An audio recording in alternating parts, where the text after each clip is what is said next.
12 ফেব্রুয়ারি নির্বাচনে গঠিত সংসদ এখনও জাতিকে সেই আশার আলো দেখাতে সক্ষম হয়নি।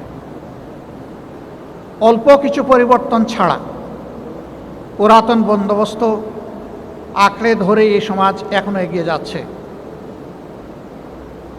এর যদি ব্যাপক ভিত্তিক সংস্কার এবং পরিবর্তন না আসে, তাহলে জনগণের এই আকাঙ্ক্ষা, এই প্রত্যাশা পূরণ হবে না, এটা অধরা থেকে যাবে।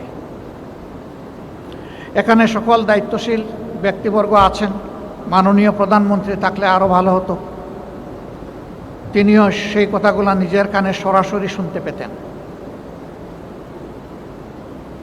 আজকে যারা আপনজন হারিয়েছে তারা কি চায়, যারা পঙ্গুত্ব বরণ করেছে তারা কি চায়, নির্বিশেষে সারা দেশবাসীটা কি চায়। একটা পরিবর্তন সবাই আশা করে। সেই পরিবর্তন তার ছোটোখাটো নয়, বড় মাপের পরিবর্তন। বড় মাপের পরিবর্তন করতে হলে অবশ্যই সবাইকে মনটা বড় করতে হবে। পরিবর্তন পদ্ধতিগত আসার আগে মনোজগতের পরিবর্তন লাগবে। পুরানা ধাঁচের ধারণা অন্তরে রেখে এ দেশকে পরিবর্তন করা অসম্ভব, এটা হবে না। আমরা চাই না শিক্ষা প্রতিষ্ঠানে অস্ত্রের ঝনঝনানি হোক, এটাও চাই না আমাদের সন্তানরা লেখাপড়া করবে, হঠাৎ করে দেখবে বাহির থেকে কিছু লোক এসে গেছে, বিশ্ববিদ্যালয়ের ভিতরে, কলেজের ভিতরে এসে পরিবেশ অশান্ত করে ফেলেছে। আমরা এটা চাই না। শিক্ষাঙ্গন হবে শিক্ষার্থীদের, শিক্ষাঙ্গন হবে শিক্ষকদের, শিক্ষাঙ্গন হবে ওই প্রতিষ্ঠানের কর্মচারীদের, এর বাইরে শিক্ষাঙ্গন কারো হবে না। ঠিক অনুরূপভাবে বাংলাদেশের প্রতি ইঞ্চি জমির দখল থাকবে জনগণের, অন্য কারো হবে না।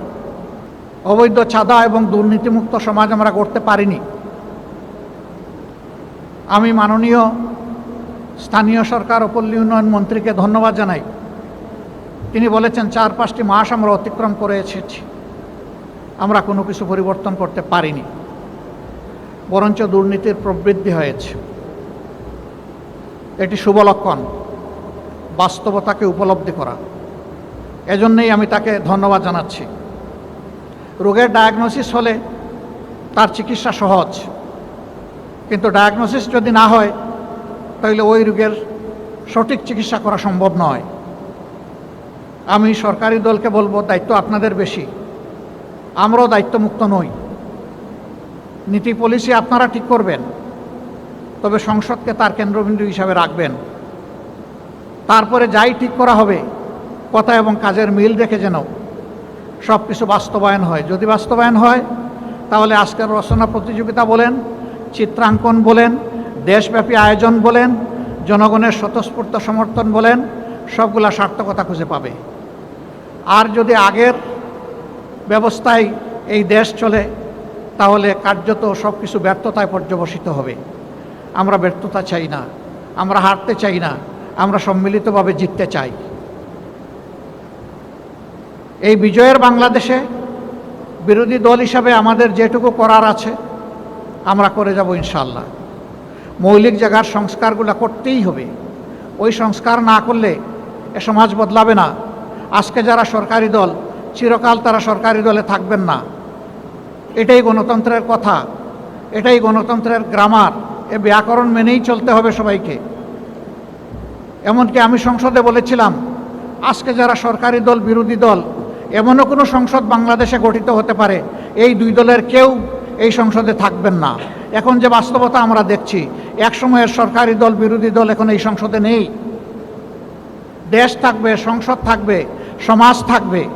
সেই দেশ, সংসদ এবং সমাজের জন্য চিন্তা করে যদি নীতি পলিসি ঠিক করা হয় তাহলে আমরা আমাদের দায়িত্ব পালনে সফল হব।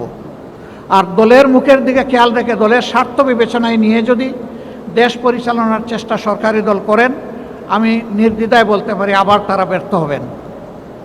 এবং এর খেসারত শুধু সরকারি দল দিবে না, এর খেসারত গোটা জাতিকে দিতে হবে। আমরা আর কোনো ক্ষতি স্বীকার করতে চাই না, আর কোনো মায়ের বুক খালি হোক দেখতে চাই না, আর কেউ অন্ধপঙ্গু হোক এটা আর শুনতে চাই না। আমরা একটা নির্ভেজাল, একটা স্থিতিশীল, একটা সম্মানের, মাথা উঁচু করে দাঁড়ানো বাংলাদেশ চাই। ওই কথাটাই আবার আমি স্মরণ করে দিয়ে বলি যে আসুন প্রতিজ্ঞা করি, আমার চেয়ে আমার দল বড়, আমার দলের চেয়ে আমার দেশ বড়। আমরা পরিচয় দিতে পারছি না, আমাদের কথা কাজে মিল হচ্ছে না, এই জায়গায় মিল আনতেই হবে। এই জায়গায় যতদিন গরমিল থাকবে এই বাংলাদেশ আমাদের আকাঙ্ক্ষার বাংলাদেশ হবে না। সবাইকে ধন্যবাদ।